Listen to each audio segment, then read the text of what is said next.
Well, thanks, Altavis. We turn our attention now to Parliament, where new details emerged about the extent of learning loss in the public education system across the country in the wake of the COVID-19 pandemic. The Education Minister highlighting the numbers in her budget contribution in Parliament this morning. Fern Carey reports.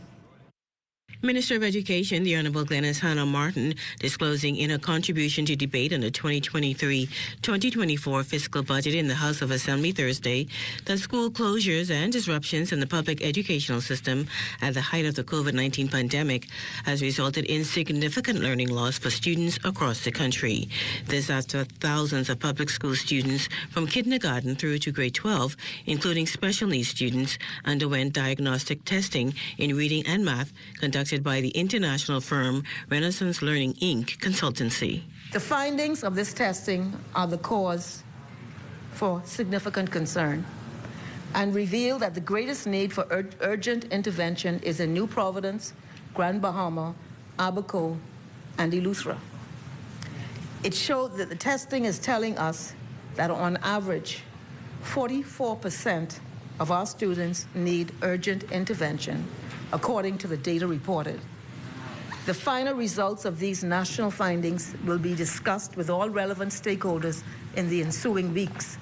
The learning loss could be potentially attributed to systematic gaps that have prevailed in the educational system for a very long time. The good news is we've identified it, we've seen it scientifically, we know who the children are, we know what has to happen.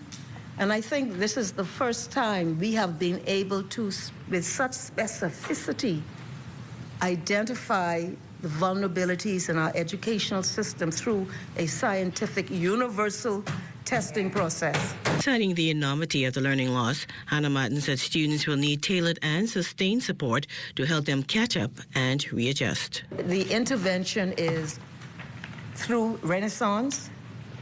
It's going to involve summer programs. It's going to involve early morning classes during the school, when school reopens.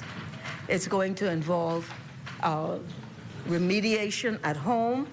It's going to involve the help of NGOs like Rotary and all of those other entities that have worked so well for so long with issues of literacy. And so this is not a small task. The Education Minister maintains that many students were not tested and efforts are underway to determine why they were not. For the Bahamas Tonight, I'm Fern Carey.